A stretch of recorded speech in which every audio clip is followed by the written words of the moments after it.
BDCवर आपले स्वागत आहे. आज आपण पाहणार आहोत श्री गुरुचरित्र अध्याय 34. श्री गणेशाय नमः. श्री गुरु म्हणते दंपतीशी एका होतो पराशर ऋषी त्या काश्मीर रायाशी रुद्राक्ष महिमा निरोपी राजा म्हणे ऋषीश्वराशी स्वामी निरोपिले आमाशी पुण्य घडले आत्मजाशी रुद्राक्ष धारण करून या ज्ञानवंत ते आपण जाण रुद्राक्ष करता ती धारण पुढे यांचे लक्षण कोणे परिवर्ततील ऋषी म्हणे रायाशी पुत्राची होणार पुसची एकटा दुःख पावशी कोणे परी सांगावे राजा विनवित वेळी स्वामी निरोपावे सगळी उपाव करून तत्काळी दुःखा वेगळा तुझे करशी ऐसे म्हणता ऋषीश्वर सांगता झाला विस्तार एक राया तुझ्या कुमरा वर्षे 12 आयुष्य असे त्या 12 वर्षात राहिले असते दिवस 7 8व्या दिवशी येईल मृत्यू तुझ्या पुत्राची परियशा एकूण ऋषीचे वचन राजा मूर्छिता झाला तक्षण करता झाला रोदन अनेक परी दुखित नाना परी गही वरत मुनिवराचे चरण धरित विनवित से स्त्री सहित काय करावे म्हणून कृपानिधी पराशर सांगता झाला विस्तार शरण दिगे जगद्गुरु उमाकांत शिवाशी जिंकाव्या काळाशी उपाय असे परियशी सांगेन तुम्हा विस्तारीशी एक चित्ते अवतारा स्वर्ग मृत्यू पाताळाशी देव एक व्योमकेशी निष्कलंक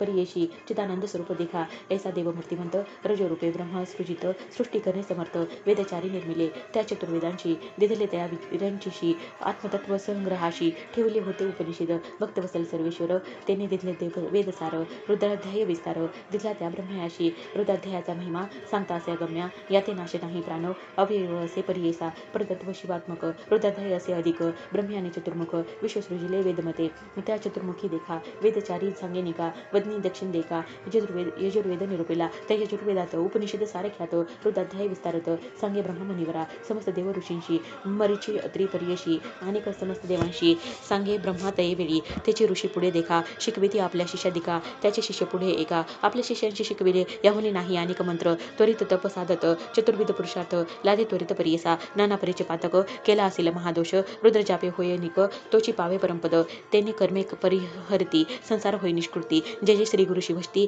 त्याची तरती भवसागर यमाची आज्ञा घेऊन आली पातके मेदनी रुद्रजापते देखोनी पळून गेली परियेसा जाऊन यमाप्रती महापातक विनविती गेलो होतो आम्ही क्षिती भयचकित होऊन आलो क्षितीवरी राहावयाशी शक्ती नाही आमाशी पाहता रुद्रजाप्याशी पळतो आम्ही स्वामी ग्रामोग्रामी नदी तीरी वस्ती द्विज महानगरी देवालयी पुण्यक्षेत्री रुद्रजापे करता ती एखादे समय भक्तीशी म्हणतो रुद्राध्यायाशी तोही पुण्यवंत कैसी होतो स्वामी यमराया इतके बोलती पातके एकोणी यम माथा तुके कोपुनी निघाला तुके ब्रह्मलोकात वेळी जाऊन या ब्रह्म्यापाशी विन्वियम परियशी जय जय कमळवाशी जगत्सृष्ट्या चतुर्मुखा आम्ही तुझे शरणागत आज्ञेवरी कार्य करीत पापी नरांते आणत नरकारवर्ण पुराशी तुम्ही होऊन मनुष्याशी स्वामित्व दिले भरवशी रुद्राध्याय निधानेशी केवी कारणे दिधले ती येणे परियम देखा विनविता झाला चतुर्मुखा प्रत्युत्तर देत असे एका ब्रह्मदेवतयाशी अभक्तीने दुर्मदेशी रुद्रजाप करीती त्यांशी अज्ञान लोक तामसी उभे निजोनी पडती नर त्याधिक पापे घडती त्यांशी तुम्ही दंडा त्वरित जे का भक्तिभावे पडती ते त्वा सर्वदा वर्जावे बाधवू नका तुम्ही ऐका सांगावे ऐसे पातका रुद्रजाप पुण्य अधिका जे जन म्हणतीत भक्तीशी पूर्वजन्मी पाप करीती अल्पायुष्य होऊन उपजती तया पापा होय निष्कृती रुद्रजापे करून या तेजो वर्चस्व बल धृती आरोग्य ज्ञान संपत्ती रुद्र जगतावर देती एक यमा एक चित्ते रुद्रजाप मंत्रीशी स्नान करती ईश्वराशी त्याचे उदक भक्तीशी जे जन करती स्नान पान त्या ते मृत्यू भय नाही आणि एक नवल पाही रुद्रजापे पुण्य देही चिरंजीवी फळ असे रुद्रजपोनी उदकासी स्नान केल्या नरांशी मृत्यू भीत असे त्यांशी तेही तरतील फवारनवी शतरुद्र अभिषेकाशी पूजा करती महिषाशी ते जन होती शतायुषी पाप निर्मुक्त परियेशा ऐसे जाऊन मानसी सांगावे आपली दूतांशी रुद्रजापे द्विजाशी बाध नको म्हणे ब्रह्मा एकोणी ब्रह्मवचन यम आला आपले स्थान म्हणून पराशरी जाना राय पुढे निरोपणे आता तुझे कुमाराशी उपाय सांगणे परियशी 10 सहस्रपती स्नपन करी शिवाशी 10 सहस्रवंशांवरी तुझे पुत्र वाचती स्त्री राज्य करीतील धुरंधरी देसा इंद्र अमरनाथ बोलवावे द्विजन शब्दांशी ज्ञानी अनुष्ठान का करावे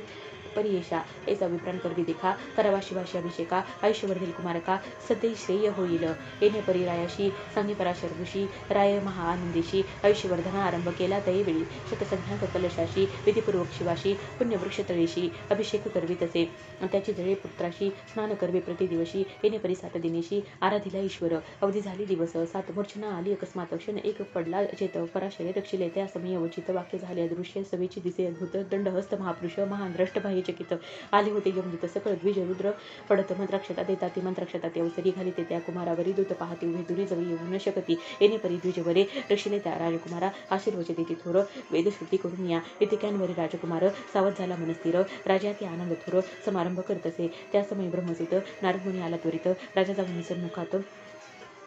अभिवंदिले त्यावेळी राजा म्हणे ऋषीशी तू त्रैलोकी हिंडसी काय वार्ता विशेषी अपूर्व काही निरोपी जे नारद म्हणे रायाशी गेलो होतो कैलासासी येता देखील मार्गाशी अपूर्व झाले परियसा महामृत्यूदूतांचे हित न्यावे आला तुझा सुत सवेची येऊन शिवदूत त्या मृत्यूशी पराभविले